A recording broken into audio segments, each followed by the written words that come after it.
श्रोत्यानो, आज आम्ही नवीन करारातील रोमकरासपत्र ह्याच्या 8व्या अध्यायाच्या 28 पासून पुढच्या वचनांवर अध्ययन करणार आहोत. माझ्यासोबत उघडा रोमकरासपत्र 8वा अध्याय. ह्या ठिकाणी नवीन मानव, नवीन सृष्टी, नवीन शरीर, नवीन उद्देश आम्ही पाहणार आहोत. परमेश्वराच्या नवीन उद्देशाकडे आम्ही येत आहोत. जर रोमकरासपत्र हे पवित्र शास्त्र बायबलमधील सर्वात महत्त्वाचे पुस्तक आहे आणि 8वा अध्याय हा सगळ्यात उंच पातळीवर आहे, तर 8व्या अध्यायाची 28वी ओवी कळस आहे.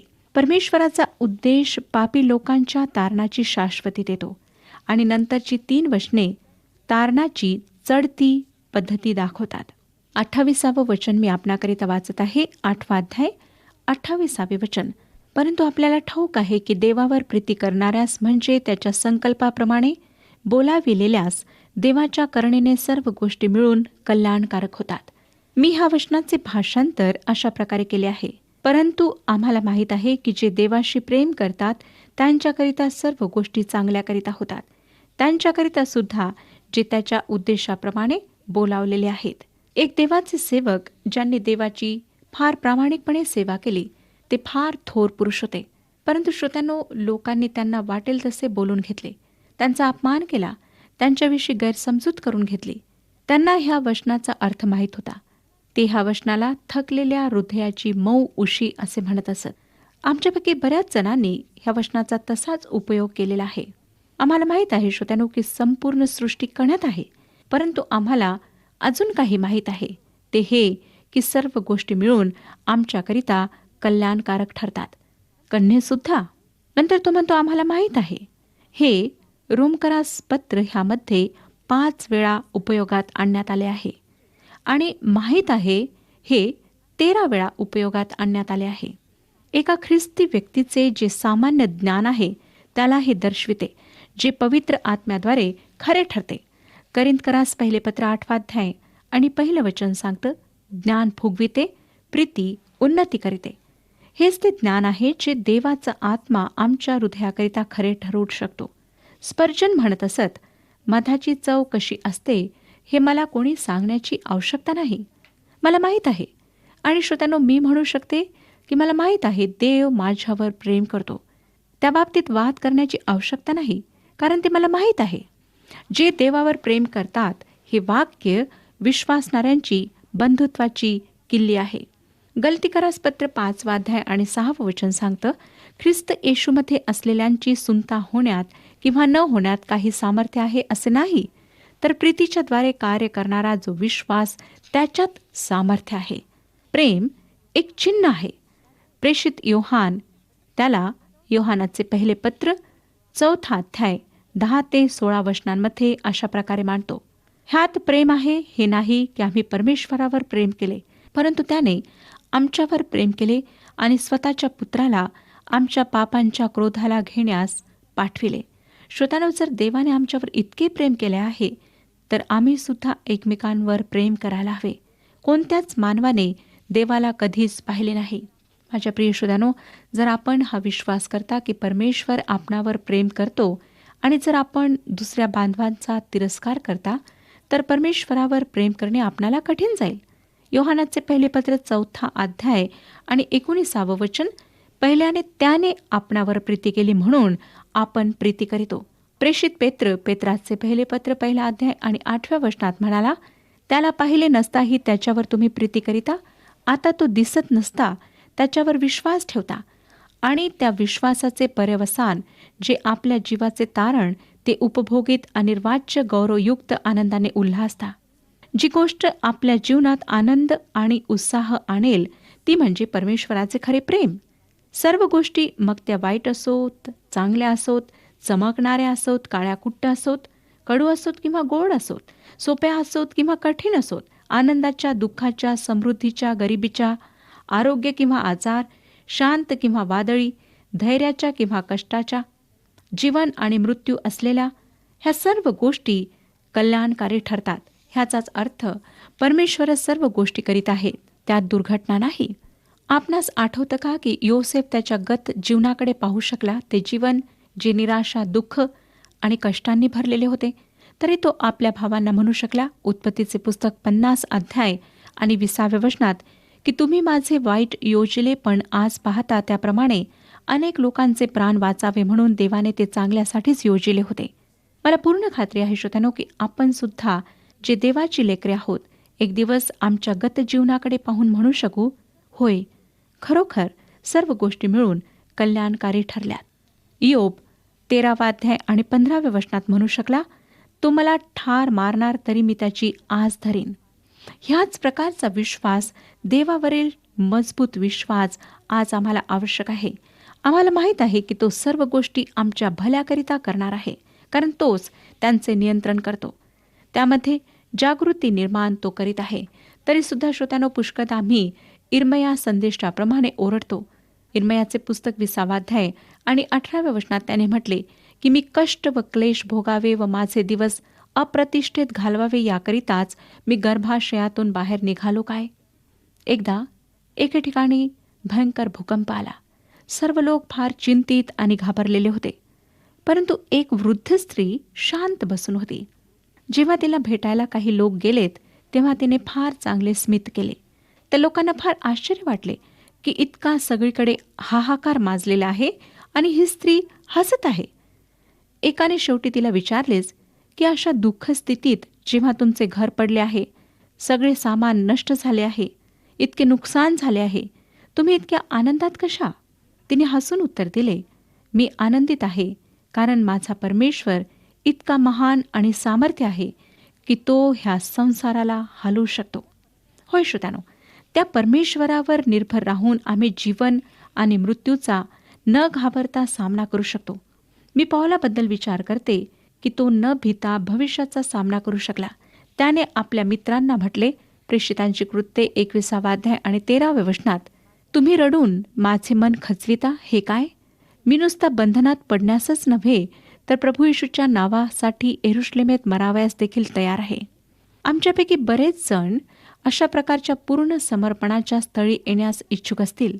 आता लक्षात घ्या की जे त्याच्या उद्देशाप्रमाणे बोलावलेले आहेत, त्यांच्याकरिता सर्व गोष्टी मिळून कल्याणकारी ठरतात. बऱ्याचशा लोकांकरिता हे सत्य स्वीकारणे कठीण जाते. बोलावलेले ते आहे श्रोत्यानो, ज्यांना आमंत्रण मिळाले असून ज्यांनी ते आमंत्रण स्वीकारले आहे आणि त्यांचा जन्म परमेश्वराच्या इच्छेनुसार झाला आहे. त्यांना अनुभवाद्वारे परमेश्वराचे प्रेम माहीत झाले आहे. पॉल 3 प्रकारच्या वर्गाच्या लोकांचे वर्णन करतो आणि मला वाटतं ह्याच 3 वर्गाचे लोक आज ह्या जगात आहेत.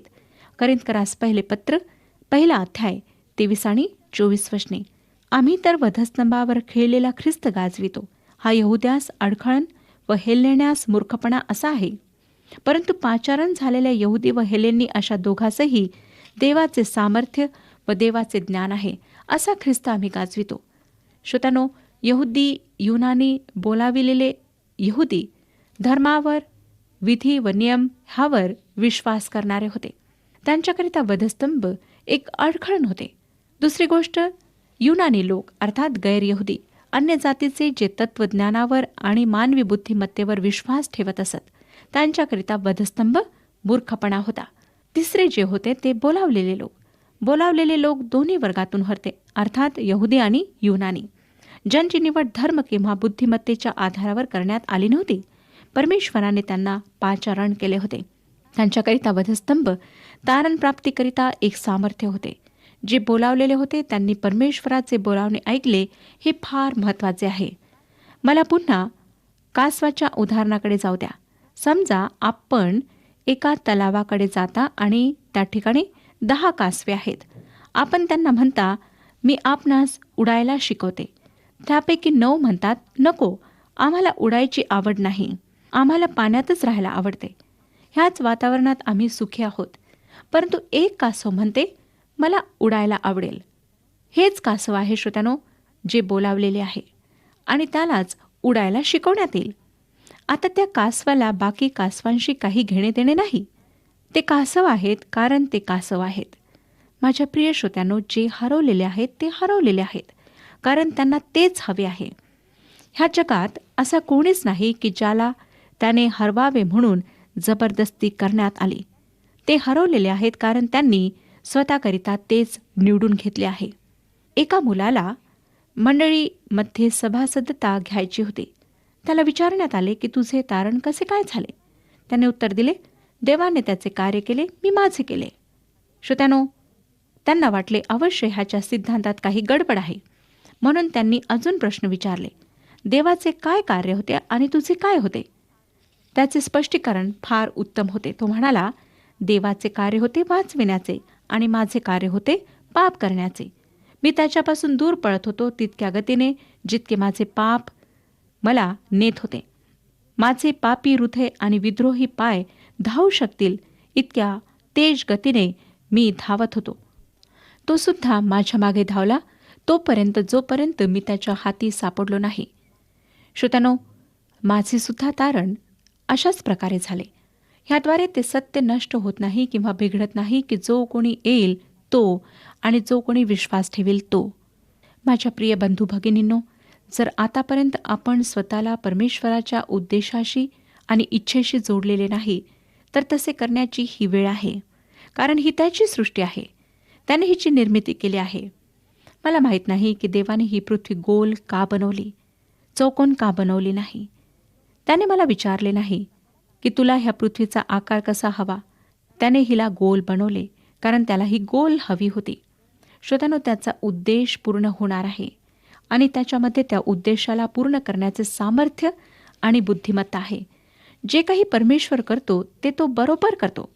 देवाची आलोचना करून असं म्हणू नका की ज्याला पाहिजे त्याला वाचविण्याचा त्याला अधिकार नाही. त्याला तसे करण्याचा पूर्ण अधिकार आहे. तो न्यायप्रिय, प्रेमळ, सामर्थी असा देव आहे.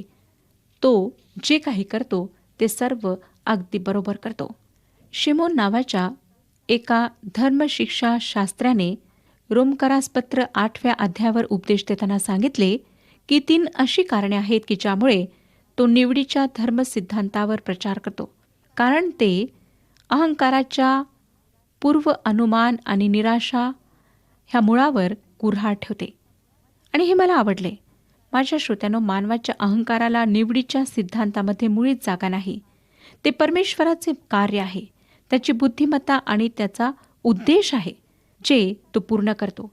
अनंतातून परमेश्वराची इच्छा फार प्रबल शक्तीने खाली उतरते. तुम्ही तिला थांबवू शकत नाही. बुद्धिमत्ता ह्यातच आहे की आपण त्यात सम्मिलित व्हावे. 29 आणि 30 वचने पहा काय सांगतात. 8वा अध्याय 29 आणि 30 वचने.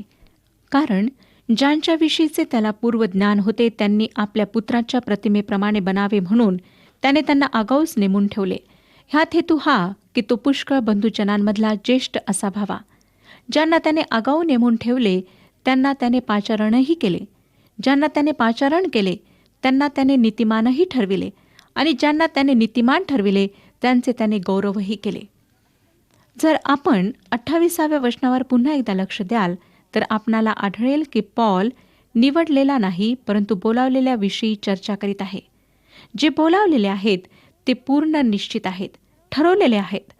ठरवलेले शब्दाचा उपयोग नाश होणाऱ्यांसाठी करण्यात आलेला नाही.